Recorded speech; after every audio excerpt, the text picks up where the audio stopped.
Olá pessoal, tudo bem? Vamos dar sequência aqui ao nosso curso do passo a passo da ação de alimentos. Temos a nossa aula número 5, então vamos nessa, vamos iniciar aqui. Então nós temos aqui a aula número 5 falando a respeito dos alimentos provisórios. Então é importante a gente frisar aqui que existem dois tipos de alimentos, né, nesse momento. Temos aqui os alimentos provisórios e os alimentos definitivos. Então o próprio nome já explica, né, os provisórios e os definitivos.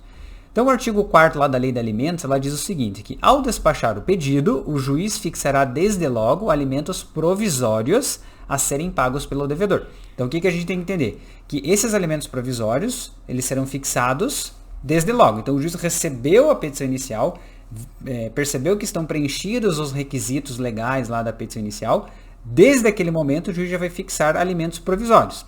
Então, desde aquele momento, o juiz vai falar, olha, devedor, eu recebi o processo aqui, preencheu os requisitos, então, a partir de agora, você, devedor, tem que pagar alimentos para o credor. Não estamos discutindo o mérito ainda, mas desde este momento já há essa obrigação alimentar. E aí, óbvio, nós temos uma ressalva aqui que é salvo se o credor expressamente declarar que deles não necessita. Então, se o credor falar, olha, juiz, eu não necessito dos alimentos provisórios, aí, claro, o juiz não fixará os alimentos desde agora, né? Então, só os alimentos definitivos.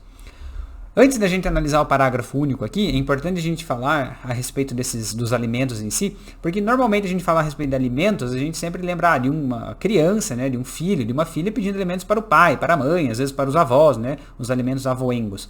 Mas pode ser que às vezes existam alimentos entre os cônjuges, né? Então, vamos supor assim, o A foi casado com o B, e aí acabaram se divorciando, mas o B, ela, por exemplo, optou sempre por ficar em casa, cuidar da casa, ser a dona de casa, enquanto que o A trazia, né, a questão remuneratória, o sustento por meio do dinheiro, né, para casa. Então o B, como nunca trabalhou, por exemplo, fora de casa, nunca conseguiu dinheiro, né, para sustentar a família por meio pecuniário, pode ser que ela realmente não consiga se inserir no mercado de trabalho, especificamente logo depois do divórcio.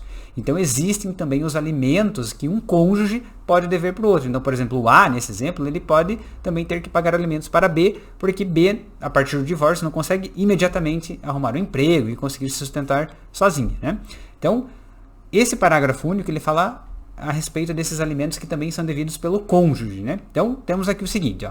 Se se tratar de alimentos provisórios pedidos pelo cônjuge, casado pelo regime de comunhão universal de bens, o juiz determinará igualmente que seja entregue ao credor, mensalmente, parte da renda líquida dos bens comuns administrados pelo devedor. Então, nesse meu exemplo, o A, né, que administrava tudo, ele terá que disponibilizar uma renda para B, né, da administração desses bens que eles têm em comum.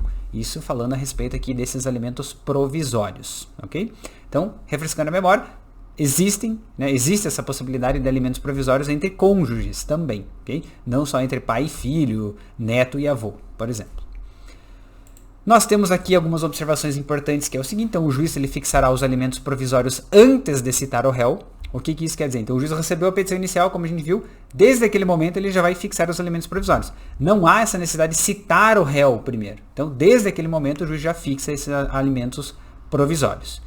E, segunda observação importante, que essa decisão ela é de natureza interlocutória e, pelo fato de ser uma decisão de natureza interlocutória, há a possibilidade de recurso por meio de agravo no instrumento. Então, caso o devedor discorde, não é bem assim, eu tenho que pagar isso aqui e tal, haverá, então, agravo de instrumento.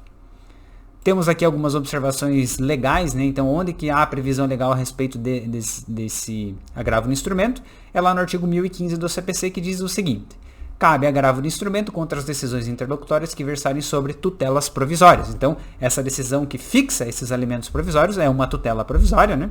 Então, a gente acaba tendo essa possibilidade de recorrer por meio do agravo de instrumento. E qual que é o prazo, né? Então, o prazo é de 15 dias, e esses 15 dias eles são contados a partir da juntada dos autos, né? Do mandado, da juntada aos autos, né, do mandado de citação do réu devidamente cumprido. Então, a ideia é, a partir do momento que houve, né, o réu, ele recebe a cartinha, por exemplo, ou o oficial de justiça, né, vai lá e entrega para ele, né, a citação, a partir daquele momento, o oficial de justiça vai pegar o documento e vai dizer no processo, olha, eu fui lá e entrei em contato com o réu. Ou chega pelo correio, né, o AR dizendo, olha, o réu recebeu a cartinha da citação. Então, a partir daquele momento que é colocado no processo essa informação de que o réu recebeu a citação, aí os 15 dias são contados, que é o prazo de interposição do agravo de instrumento. Então, falamos um pouquinho aqui sobre os alimentos provisórios, né? Falamos a respeito dessa ideia da provisoriedade deles, que eles não são definitivos, né? Como o próprio nome já diz, e essa ideia que a partir do momento que o juiz recebe o processo, ele desde aquele momento, ele já vai fixar quais são esses alimentos provisórios e desde aquele momento o devedor já tem que pagar. Ok? Então eu vejo todos na próxima aula, que a gente vai continuar tendo uma noção específica sobre a ação de alimentos, tendo uma ideia de como ela funciona. Claro que dá aquela vontade, putz, eu quero colocar a mão na massa, já quero ver como funciona, mas a ideia é que a gente entenda bem essa ideia dos alimentos provisórios primeiro, entender como que funciona essa dinâmica, e aí logo a gente vai colocar a mão na massa mesmo, tá? Então é bom que a gente construa uma boa base interessante, para que quando for colocar a mão na massa, tudo faça sentido. Então, vejo todos na próxima aula. Até breve!